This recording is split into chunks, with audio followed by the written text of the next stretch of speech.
বন্ধুরা আসসালামু আলাইকুম।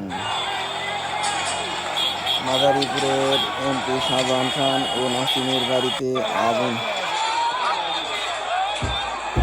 জ্বালাই দিছে, আপনারা দেখতেছেন।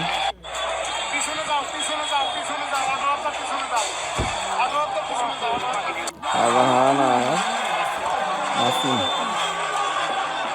দুইজনের বাড়িতে আগুন জ্বালাই দিছে। আর আগুনটা জ্বালাই দিছে এটা অন্যান্য দেয় নাই, তারা বিভিন্ন ধরনের অপরাধ ক্রাইম করছে, তারা অনেক টাকা পয়সা বিভিন্নভাবে লোপাট করছে।